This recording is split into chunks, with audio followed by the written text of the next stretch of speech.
Ya sueño con Apocalipsis. En Génesis 4. Génesis capítulo 4. Y nos quedamos en el versículo 5. Vamos a leer desde el versículo 4. Y dice nuestro pasaje de esta noche: Abel trajo también de los primogénitos de sus ovejas, de lo más gordo de ellas, y miró Jehová con agrado a Abel y a su ofrenda, pero no miró con agrado a Caín y a la ofrenda suya. Y se ensañó Caín en gran manera, y decayó su semblante. Entonces Jehová dijo a Caín: ¿por qué te has ensañado, y por qué ha decaído tu semblante? Si bien hicieres, no serás enaltecido, y si no hicieres bien, el pecado está a la puerta. Con todo esto, a ti será tu deseo, y tú te enseñorearás de él. Y dijo Caín a su hermano Abel: salgamos al campo. Y aconteció que estando ellos en el campo, Caín se levantó contra su hermano Abel y lo mató. Y Jehová dijo a Caín: ¿dónde está Abel tu hermano? Y respondió: no sé, ¿soy yo acaso guarda de mi hermano? Vamos a ver en esta noche, después de haber entrado al capítulo 4 del Génesis, que Caín y Abel son los dos prototipos en cuanto a la actitud de toda la raza humana para acercarse a Dios. Vemos que en el comienzo de la primera familia, inmediatamente cuando el Génesis nos introduce a la vida íntima de estos dos hijos y de sus padres, encontramos inmediatamente que antes de que cualquier cosa suceda, Dios se manifiesta a ellos llamándolos a la adoración. Inmediatamente Dios requiere una ofrenda. Les recuerda que su propósito para vivir es adorar a Dios y que nuestra prioridad en esta vida es conocerle y adorarle en espíritu y en verdad. Abel trae una ofrenda a Dios y Dios la recibe. Caín trae conforme a su voluntad, conforme a lo que él creía que era lo mejor traerle a Dios, Dios lo rechaza. Y desde este momento queda establecido la premisa de que el que se acerca a Dios tiene que acercarse a través de lo que Dios ha establecido para acercarnos, a través de su palabra, por medio de Jesucristo, a través de su sacrificio y nunca a través de nuestros propios medios, de nuestras propias obras, de nuestros propios sacrificios. Vamos a continuación a ver en el versículo que acabamos de leer, en el versículo 5, la última parte, que dice la Biblia que Caín se ensaña en gran manera porque Dios no miró con agrado su ofrenda y el semblante de Caín decayó. Esta palabra ensañarse es la primera vez que aparece en el hebreo y en la Biblia, y es la palabra chará con CH, así como suena chará y con H al último. La palabra ensañarse en el hebreo significa literalmente enojarse o manifestar disgusto. Entonces, cuando dice la Biblia que se ensañó Caín en gran manera, nos habla de que la cara de Caín en ese momento era de enojo, era de amargura, era de ira en contra de Dios. Ahora vemos nosotros que la razón por la cual Caín se enoja, o es el primer enojo en la Biblia, es porque la acción de Dios lo rechazó. Caín no le gustó haber sido rechazado por Dios, y Caín tuvo una reacción absolutamente negativa. Si él se hubiera acercado en la forma que Dios le había mandado que se acercara, entonces no hubiera tenido que enojarse. Quiero que vean ustedes que hay algunas características del enojo. En primer lugar, el orgullo, la envidia y el odio produjeron en Caín un semblante de amargura. Vuelvo a repetir, cuando vean ustedes a una persona con una cara amargada, es porque en esa persona hay orgullo, envidia y odio contra alguien. Una de las cosas que deforman más nuestro rostro es el odio. Siempre que alguien odia algo, fíjense que siempre o hacen así, o así, o así, o siempre hay una manifestación externa del odio a través de la cara. Con mucha razón dice la Biblia que el rostro del sabio brilla y que el rostro amargado amarga el ánimo también. Entonces, detrás de toda persona que tenga estas características, existe algo tremendo. Ahora la Biblia nos muestra, antes de pasar más adelante, vean ustedes en Isaías capítulo 3, ¿De qué manera tan increíble nuestra cara puede reflejar nuestros más profundos sentimientos? Nuestra cara, nuestro rostro, puede expresar los más profundos sentimientos.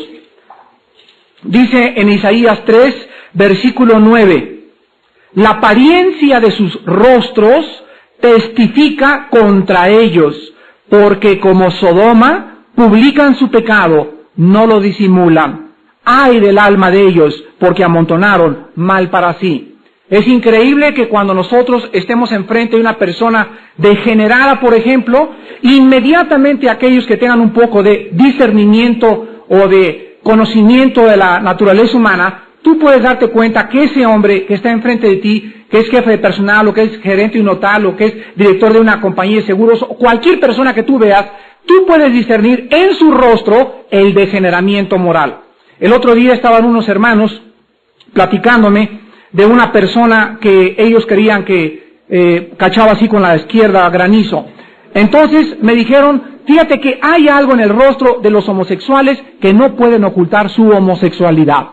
Por más importante que nosotros sepamos esto, expandir nuestra mente de acuerdo a la Biblia, necesitamos sensibilizar nuestro discernimiento para proteger a nuestros mismos hijos. En Mateo capítulo 6, versículo del 22 al 23, el Señor Jesucristo dijo esto respecto a nuestra cara.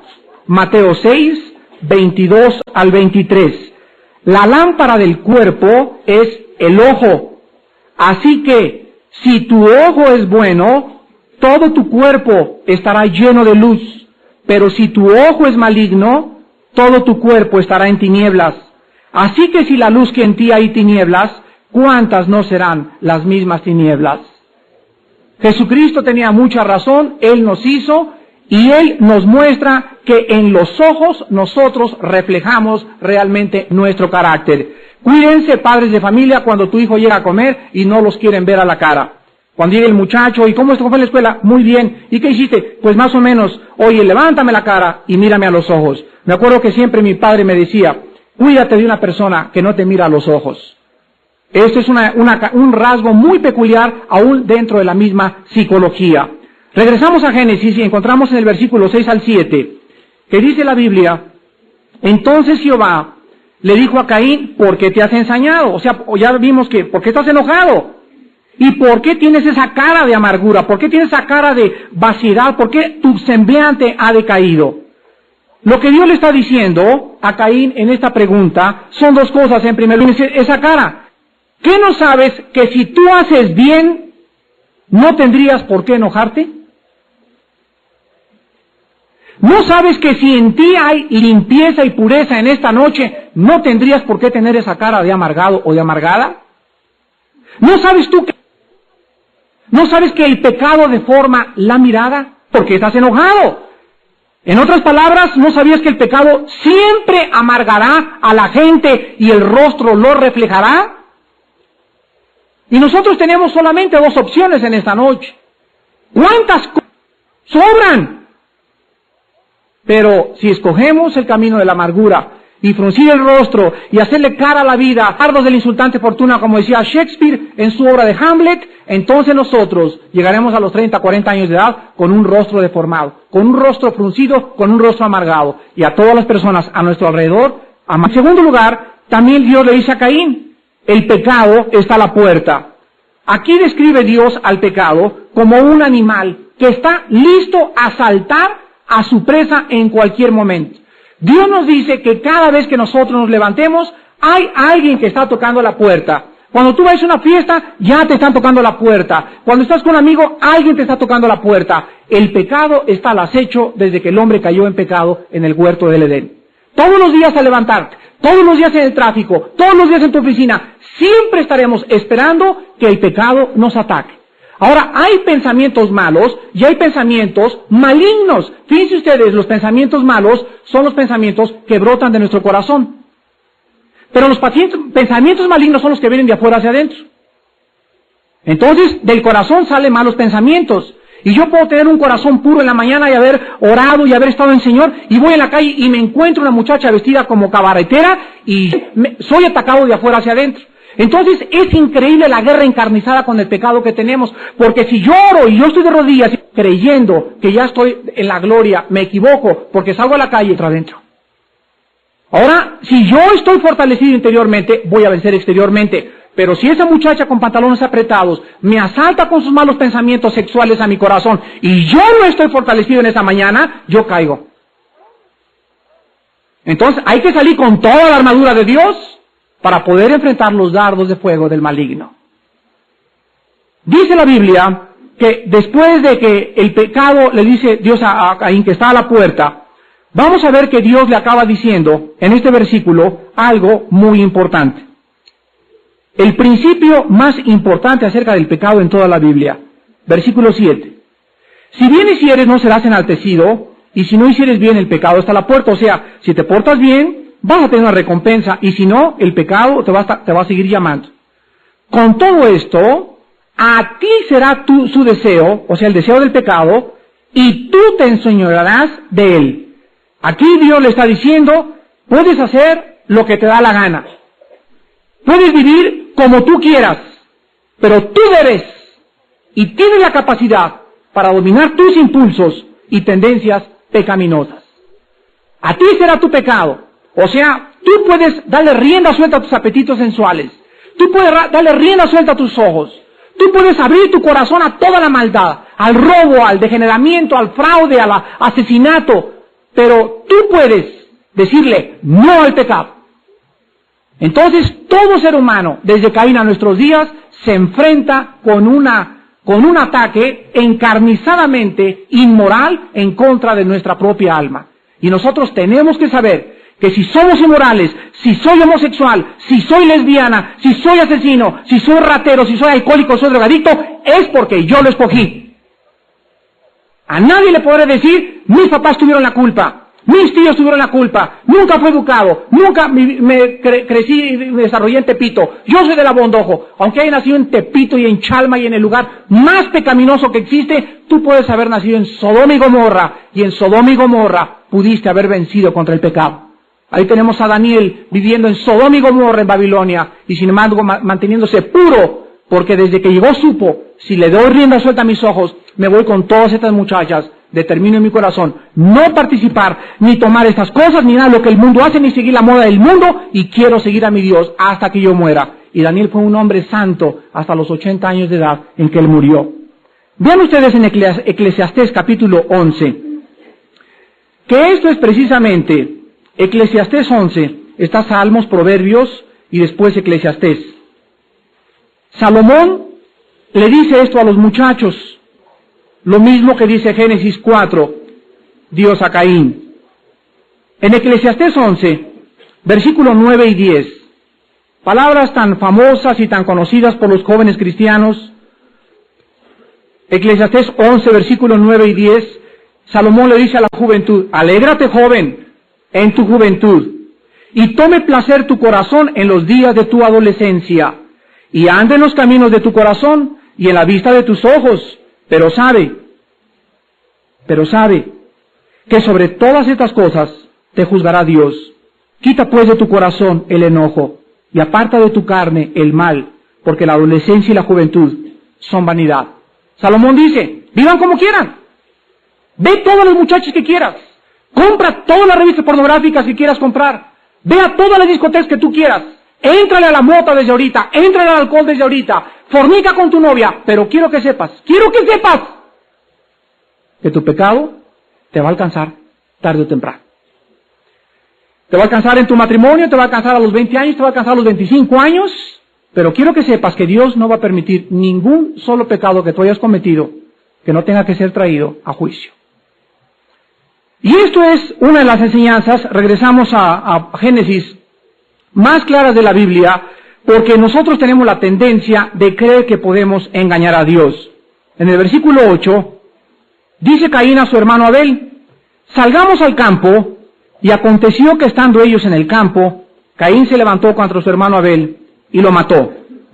Quiero que vean ustedes, desde que la palabra salgamos es escrita, que el asesinato de Caín fue con todas las agravantes, lo premeditó, Desde el momento que le dijo, salgamos al campo, él ya llevaba en el corazón la idea de matar a su hermano.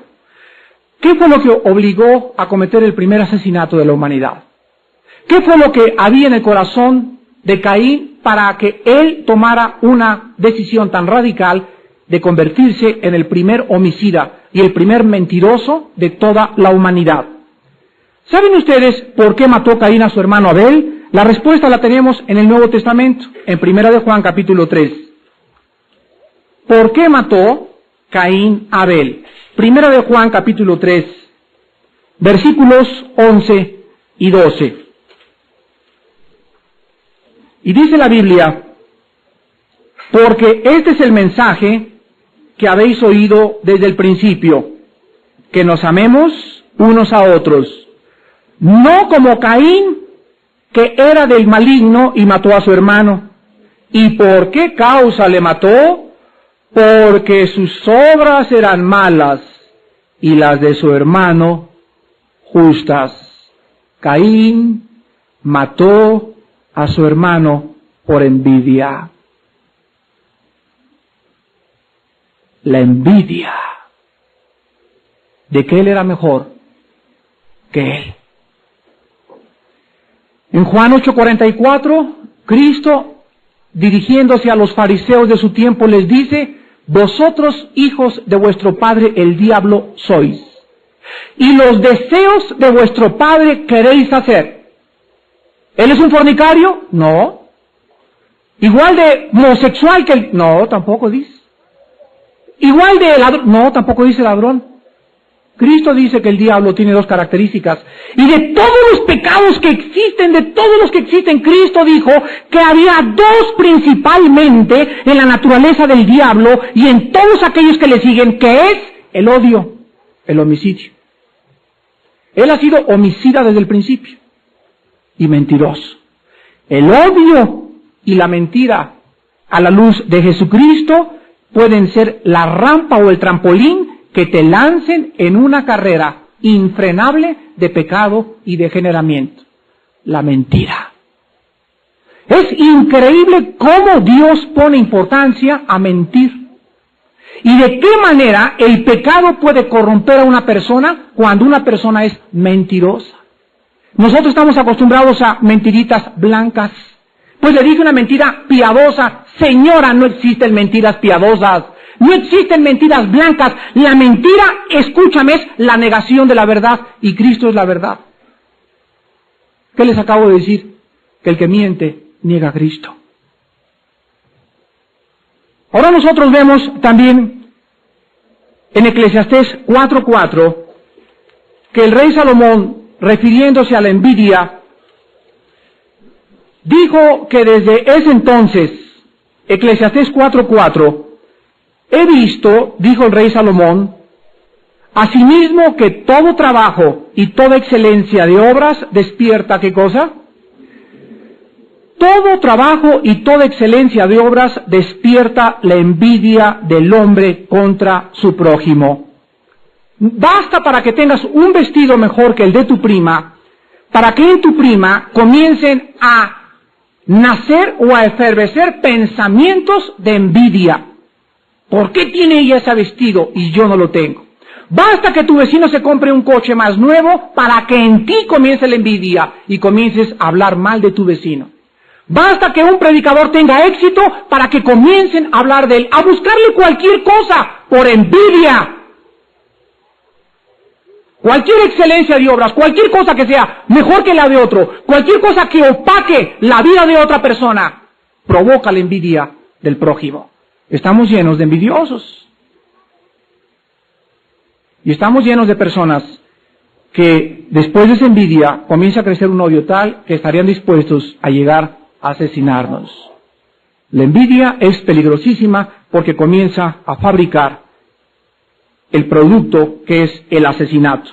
La palabra, regresamos a Génesis, la palabra mató, que se usa aquí cuando Caín mata a Abel, es muy importante porque ha habido muchos teólogos que han dicho que agarró un cuchillo y lo atravesó, que le dio un plomazo con una 45, Pero la palabra que se usó aquí, mató, es una palabra muy importante porque es la palabra hebrea, arag, con H, H-A-R-A-G de gárgara, arag, y significa matar con violencia, matar violentamente. Hay aproximadamente 7 u 8 palabras en el hebreo para referirse al matar.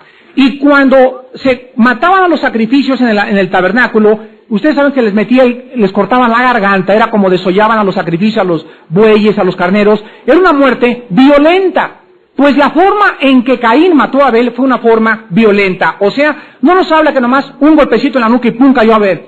Nos habla de que se ensañó y le dio, y le dio, y le dio, y le dio. Fue una muerte asesina, fue una muerte sin piedad, fue una muerte sin misericordia. Cuando Caín estaba descargando lo que haya sido contra su hermano, lo estaba haciendo lleno de odio absolutamente. En el Éxodo 20 encontramos nosotros que dice la Biblia, no matarás. Pero al mismo tiempo encontramos órdenes de Dios al pueblo judío, vayan y aniquilen a todas las naciones cananitas.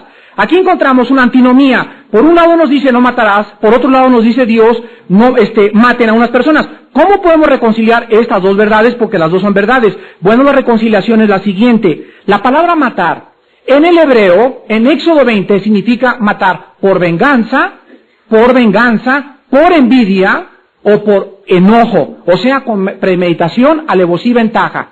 Y cuando yo mato en una guerra, o cuando alguien me ataca y mato en defensa propia, no es la palabra hebrea matar, ahí se usa otro término en el hebreo. Y Dios no le importa quién fue el que jaló el gatillo, a Dios le importa quién jaló el gatillo con odio. A lo que le importa a Dios es el odio que provocó jalar el gatillo.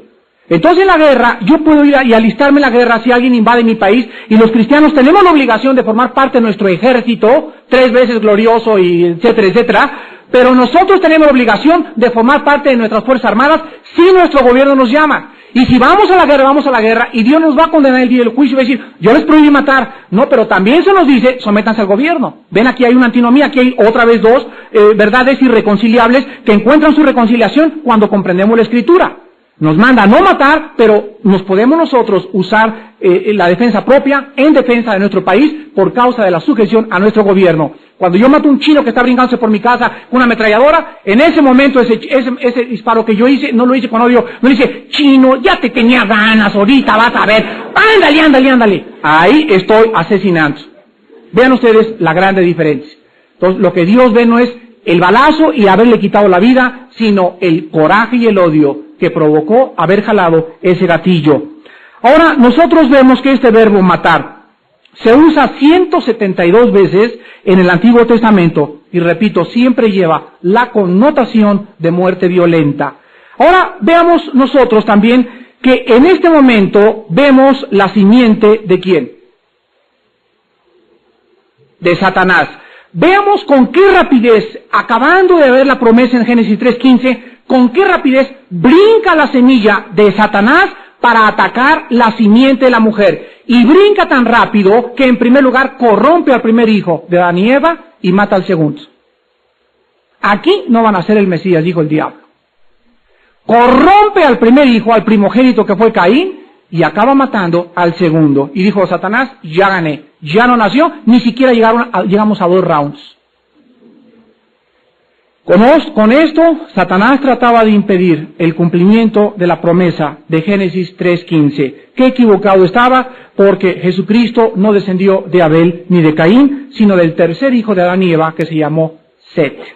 Y cuando lleguemos a Génesis 5, vamos a encontrar que tuvieron cientos, decenas de hijos e hijas, pero Jesucristo viene del tercer hijo de Set. Regresamos cuando Dios le dice, en el versículo 9, después de que Caín mata a Abel, Jehová interviene inmediatamente, igual que en Génesis capítulo 3. Y lo primero que hace es una pregunta, ¿dónde está Abel, tu hermano? Quiero que vean ustedes que en esta pregunta Dios no era tonto. No le estaba diciendo, y si no me lo dices no lo voy a poder encontrar. Dios le estaba diciendo a Abel, confiésame tu pecado. Esta pregunta llevaba la connotación de confesión. La misericordia de Dios ve lo que acaba de hacer Abel, Caín, y se acerca con él y le dice, ¿eres esto? No, Abel, quiero que de tu propia boca me digas, ¿qué hiciste? Siempre que nosotros tenemos un problema con nuestros hijos, es muy importante, tanto psicológica como espiritualmente, que les demos oportunidad de hablar. Hay muchas veces que me han llegado chismes, tú dijiste esto y el otro, y como el hombre verde me pongo, y llega y ¡pum, pum, pum! Y ni siquiera le doy chance. Puede haber sido una calumnia, puede haber sido no toda la verdad, o puede estar exagerada esa verdad o ese chisme. Siempre nuestra misericordia se mostrará, quiero oírlo de tus propios labios, ¿qué hiciste? Les damos la oportunidad de que nos digan la verdad. Si después de que hicieron eso, y los enfrentamos, nos dicen la mentira, se agrava más su pecado. Porque aparte de lo que hicieron, nos están mintiendo a nosotros, sus padres. Es lo mismo que nosotros hacemos con las ovejas. Llegan los chismes, fulanita hizo esto, a ver hermana, ven para acá. No es cierto, no es cierto, no es cierto. Ya su pecado es más grande. Y aparte de lo que hizo, nos mintió a los pastores. Entonces, nosotros tenemos la oportunidad de poder arrepentirnos. Y Dios siempre, siempre, hermanos, nos dará esta oportunidad para que nosotros sepamos qué grande es su misericordia. La pregunta de Caín, de Dios a Caín, nos habla de lo siguiente en segundo lugar, de que después de haber matado a Abel, lo enterró. Lo enterró. Tratando de esconderlo. Hagan ustedes el favor. Vamos en esta noche a analizar el pecado en su máxima expresión y en su más profunda profundidad. ¿Saben ustedes que esta es la tendencia de todos nosotros? Es increíble, así no lo puedo yo todavía asimilar en mi mente, que siendo una persona ya cristiana, teniendo al Espíritu Santo como maestro, como guía, etcétera, etcétera, pueda ese cristiano todavía mentirle a Dios. Tratar de hacer algo a escondidas. Meterte a una película pornográfica y no hay nadie y te metes al cine, pero Dios te está viendo. No hay nadie en la oficina, me robo 5 billetes, Dios te está viendo.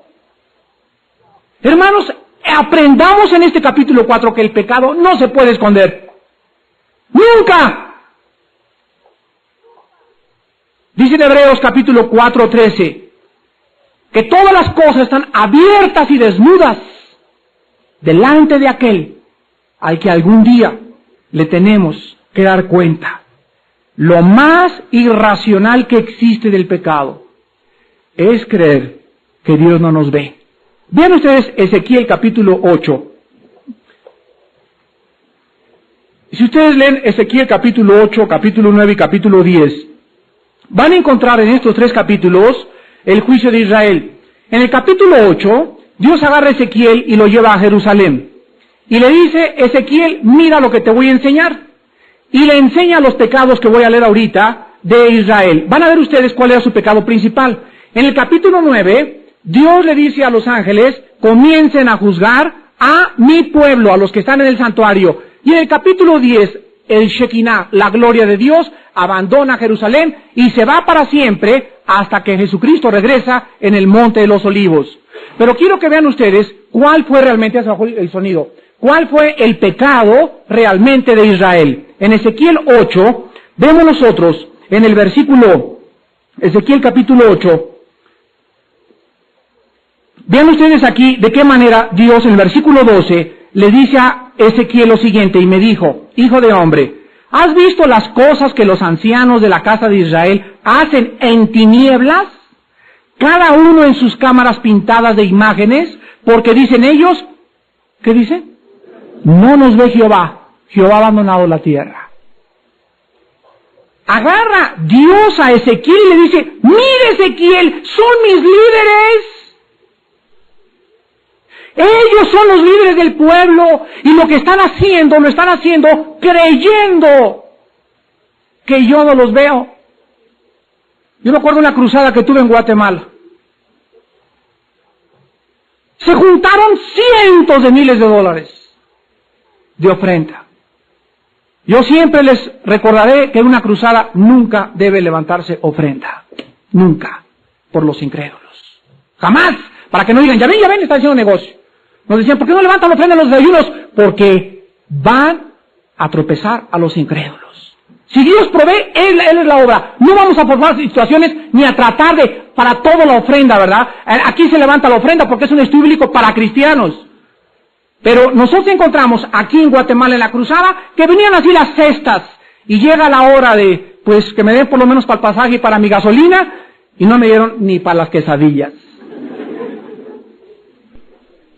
Yo estaba con un misionero americano y lloramos esa noche en el hotel. Y esa misma noche, a las 10 de la noche, yo estaba tan enojado.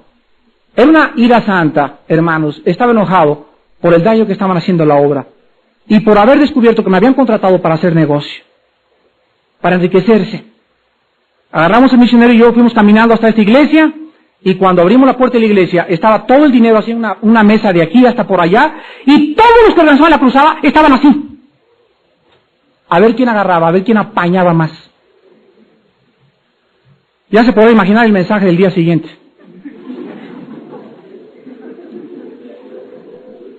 ¿Cómo es posible que estas personas que se dicen cristianas puedan estar creyendo que cuando estaban así, Dios estaba ciego? Viene Ezequiel capítulo 9, versículo 9. Ahí a la vuelta. Y me dijo, la maldad de la casa de Israel y de Judá es grande sobremanera, pues la tierra está llena de sangre y la ciudad está llena de perversidad, porque han dicho, ha abandonado Jehová la tierra y Jehová no ve.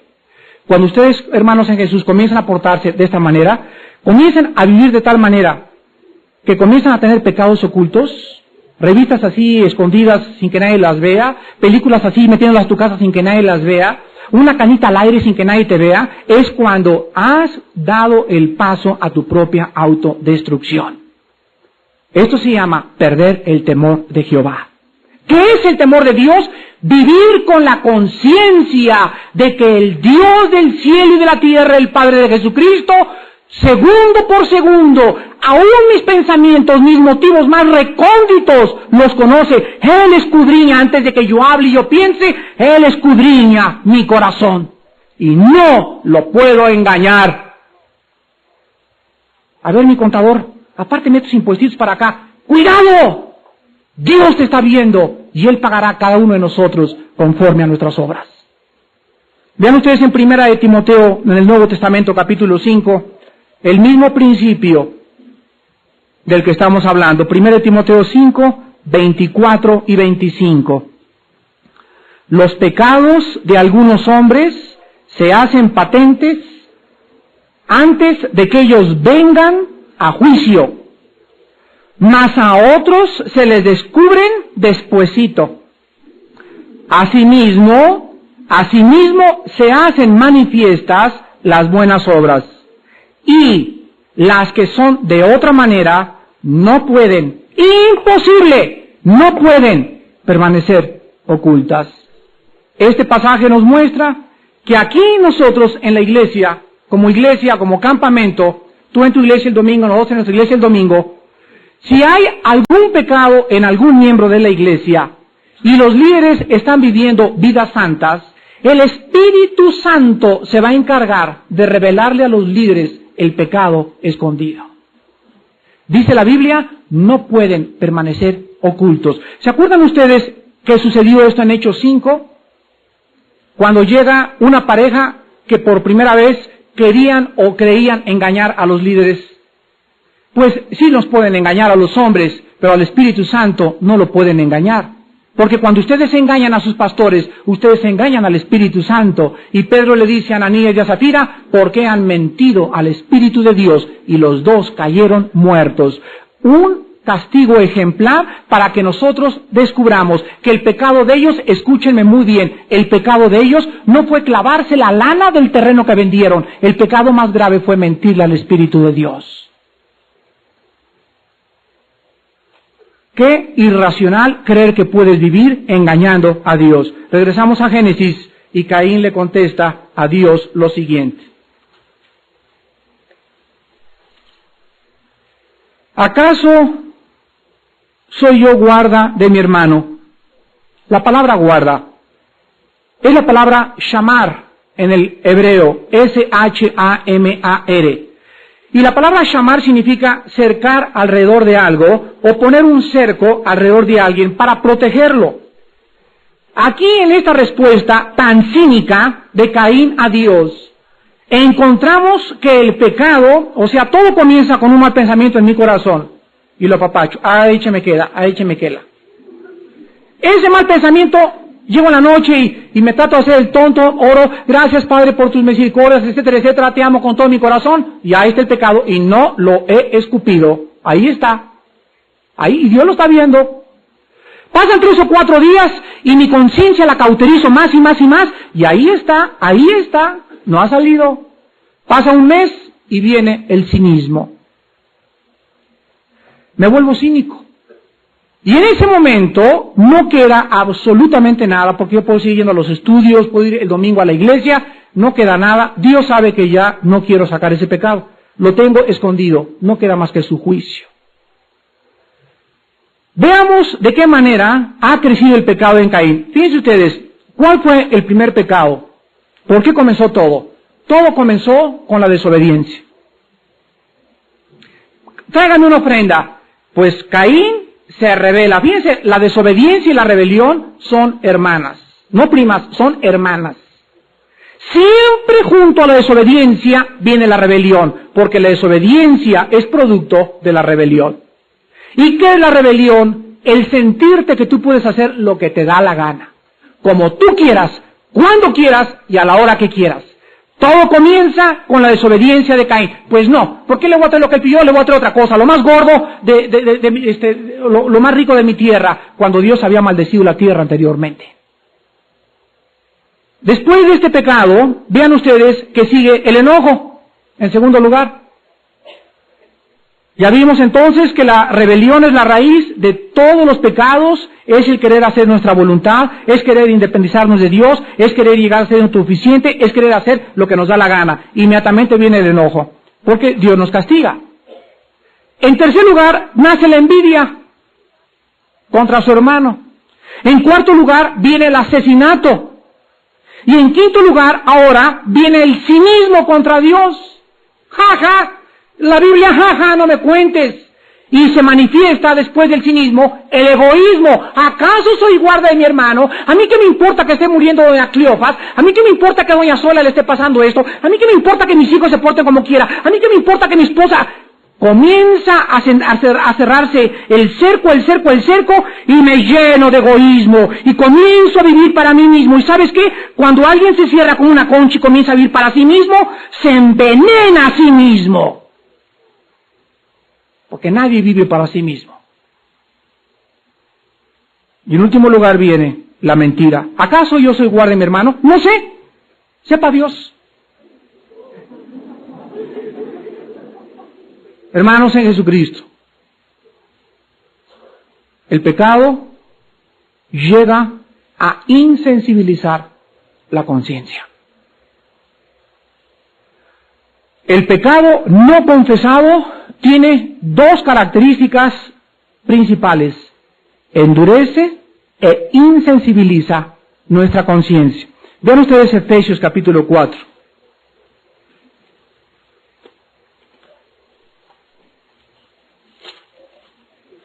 El apóstol Pablo, versículos 17 al 19, Efesios 4, 17 al 19, dice Pablo: esto pues digo y requiero en el Señor, que ya no anden como los otros gentiles que andan en la vanidad de su mente, teniendo el entendimiento entenebrecido, ajenos de la vida de Dios por la ignorancia que en ellos hay, por la dureza de su corazón, los cuales, observen, después que perdieron, ¿qué cosa?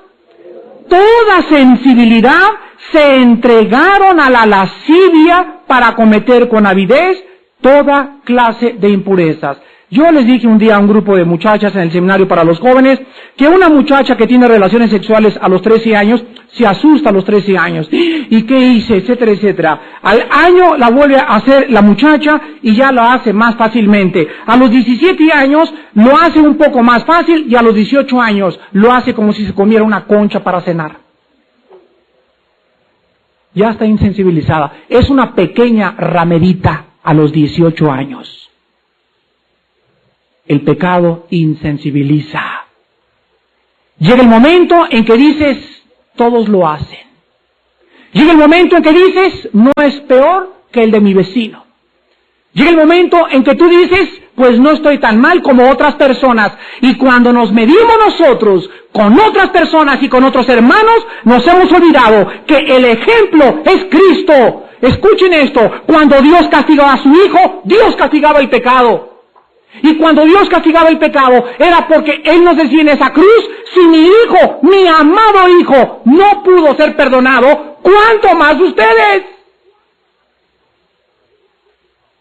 El que no escatimó a su hijo, en este momento el pecado es puesto de ti, tengo que descargar mi castigo, tengo que golpearte, mi ira, mi maldición son contra ti, el justo, el santo, hecho más sublime que los cielos, Cristo Jesús moría por el pecado, ¿y tú crees que Dios va a perdonar tu pecado?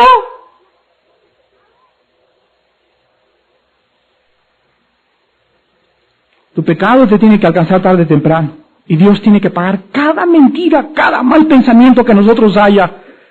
Gracias a Dios que en la sangre de Cristo encontramos el perdón de pecados.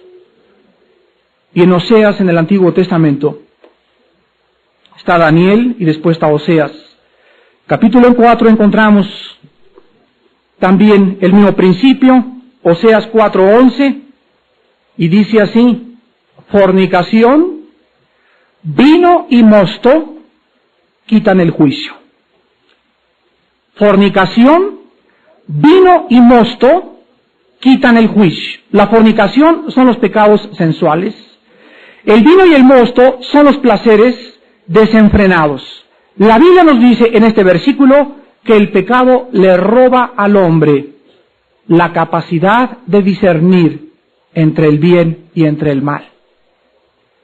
El pecado, repito, le roba al hombre la capacidad de poder emitir juicios sabios.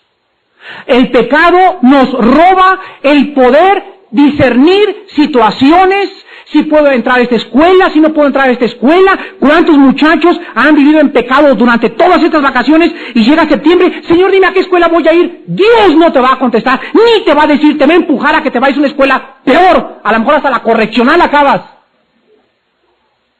Pero el pecado le roba al hombre la capacidad del discernimiento. El pecado, la fornicación y el juicio le roban al hombre el juicio, el discernimiento para poder vivir una vida santa delante de Dios. Acabamos con Abel como el primer mártir. Abel es el primer mártir en haber bajado al Sheol. Abel es la primera alma en toda la historia de la humanidad que baja a esperar donde estaban todos los espíritus antes de la muerte de Cristo, en el Sheol, esperando la venida del Mesías prometido. Abel, pues, inaugura como el primer mártir de la iglesia de Dios, el Sheol y el mundo de los espíritus. Regresamos al versículo 10 en el capítulo 4 y encontramos que Dios continúa tratando con Abel diciéndole, ¿qué has hecho? La voz de la sangre de tu hermano clama a mí desde la tierra. Ahora pues, maldito serás tú de la tierra que abrió la boca para recibir de tu hermano la sangre de tu hermano. Quiero que noten aquí por primera vez la palabra sangre. Es la primera vez en la Biblia que aparece la palabra sangre. Y quiero que noten ustedes en relación a qué se usa la palabra sangre, porque toda la Biblia está tapizada desde el Génesis hasta el Apocalipsis por la palabra sangre. En primer lugar encontramos que la palabra sangre está asociada con un clamor. Dice así, en el versículo 10, la voz de la sangre de tu hermano clama a mí desde la tierra. Viene Caín, mata a su hermano, la sangre es salpicada por todos lados, la sangre moja la tierra, va y lo entierra a su hermano, y dice Dios, ¿sabes qué, Caín? Tú mataste a tu hermano, pero esa sangre está gritando. Y la pregunta es, ¿qué gritaba esa sangre? ¿Cuál era el clamor de la sangre del mártir Abel? Eran dos clamores. En primer lugar, esa sangre clamaba por justicia. Era el clamor de una humanidad desesperada, de una humanidad que está viendo todos los días matar a inocentes, guerras, bombardeos, explotación del hombre por el hombre, y el hombre pide de una u otra manera justicia, y se afilia al Partido Comunista, creyendo que el Partido Comunista le va a hacer justicia. El hombre busca la justicia porque por todos lados estamos viendo injusticias, y en segundo lugar, era el clamor de una sangre que pedía venganza. Esa sangre tenía que ser vengada. Esa sangre tenía que ser levantada. Y vemos entonces de qué manera tan preciosa en el Antiguo Testamento grita la sangre de Abel, justicia y venganza. Y escúchenme muy bien, en el Nuevo Testamento, la sangre de un inocente contesta el clamor de la sangre de Abel y dice, aquí está la justicia en mi muerte crucificado. La sangre de Cristo contesta al clamor de venganza y de justicia que todos llevamos en nuestros corazones, y Dios nos muestra en la cruz de Cristo que la justicia y la venganza se han llevado a cabo. Él es vengado, Jesucristo, por todos nosotros en su propio cuerpo, y todos nosotros somos reconciliados con Dios por medio de la muerte preciosa de su Hijo Jesús. Nuestra justicia. Vayamos a Apocalipsis capítulo 6, versículo 10, para que podamos acabar con el pensamiento de que nosotros sepamos lo siguiente. Apocalipsis 6. Vamos a ver 5 pasajes del Apocalipsis. Quiero acabar diciéndoles a ustedes en esta noche lo siguiente. Durante todos estos 6,000 años que ha habido aproximadamente de historia del hombre, de acuerdo al Instituto para la Investigación de la Paz en Suecia, Estocolmo, la estadística dice que de aproximadamente 6,000 años ha habido solamente 25 años de paz en el mundo. Todas las épocas, métete a cualquier libro de historia, tribus, naciones, ricos, pobres, no importa dónde vivieron, es una historia de guerra. El hombre contra el hombre. Se juntan las naciones para poder agarrarse de la mano todo con el nombre de Naciones Unidas y dicen, vamos a través de nuestros métodos, nuestro racional, por favor, caballeros, racionen, cálmense todos, vamos a tratar. No puede el razonamiento, no puede la lógica, no puede nada acabar el odio del hombre contra el hombre. ¿No es verdad? Tan es así que estamos al borde de una tercera guerra mundial. Ahorita hay judíos contra árabes, protestantes contra católicos, negros contra blancos, chicanos contra latinos, latinos contra puertorriqueños, puertorriqueños contra haitianos. Todo el mundo está contra el mundo. ¿Y para qué ir tan lejos? El padre contra el hijo, la hija contra la madre, hermano contra hermano, amigo contra amigo. El hombre está teniendo en su corazón ríos de odio, de enemistades, de envidias y de celos. Y esto es lo que ha impedido que podamos vivir en paz. La Biblia dice que esto se agravará hasta que lleguemos a destruirnos como alacranes unos contra otros. Pero quiero decirles a ustedes que el libro de Apocalipsis nos muestra que toda la sangre que ha sido derramada en toda la historia de la humanidad será vengada. Dice Apocalipsis 6:10, y clamaban, estamos hablando de mártires en el cielo, y clamaban a gran voz diciendo, ¿hasta cuándo, Señor santo y verdadero, no juzgas y vengas? ¿Qué cosa?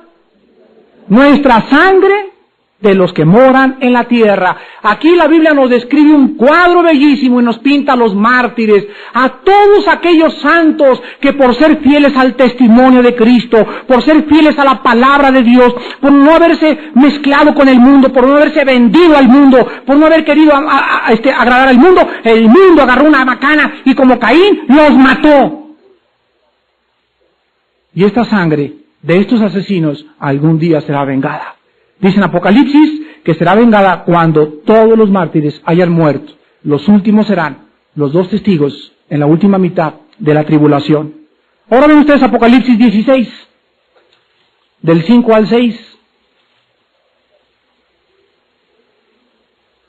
Y oí al ángel de las aguas que decía, justo eres tú, oh Señor, el que eras y que eras, el santo, porque has juzgado estas cosas, por cuanto, ¿qué cosa?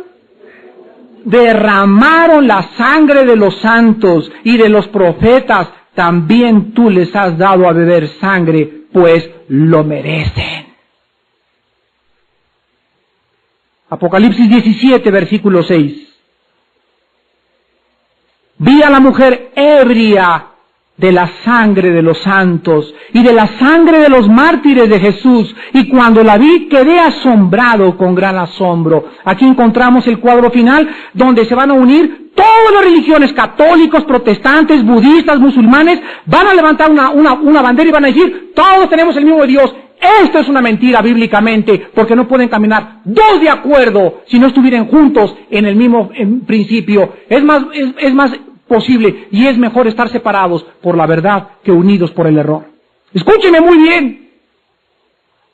Es mejor que nos separe la verdad y que la verdad sea la causa de división, pero no podemos estar unidos por un error y por una mentira de que todas las religiones llevan a Dios. Es Cristo Jesús, el mediador entre Dios y los hombres.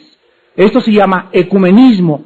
Y existe actualmente un concilio que se llama el Concilio Mundial de Iglesias, que es la organización más diabólica y satánica, tratando de unir a todas las religiones bajo la misma bandera. Este Concilio Mundial de Iglesias es la semilla que ha sido sembrada para que comience a formarse la ramera Babilonia. Y escúcheme muy bien, dice la Biblia, que este conjunto de iglesias son los que han derramado la sangre de los mártires.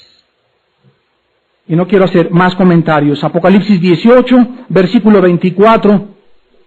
Viene el derrumbamiento de este sistema, de la Babilonia política, y dice algo asombroso. Y en ella, Apocalipsis 18, 24, en ella, o sea, en Babilonia, la ramera, se halló ahí la sangre de los profetas y de los santos, y de todos los que han sido muertos en la tierra. Pregunta, ¿quién entonces es el causante? ¿Qué sistema o qué organización ha sido la que ha llevado a matar a Lutero, a Juan Wesley, a Juan Hus, a los mártires, a Esteban, a todos aquellos hombres que han muerto de manos violentas durante toda la historia? Escúchenme muy bien. ¿Quién ha sido el que ha derramado la sangre de todos los santos? Porque aquí dice que ahí se encontró la sangre de todos los profetas. Y la respuesta es todo aquel que está en contra de Cristo.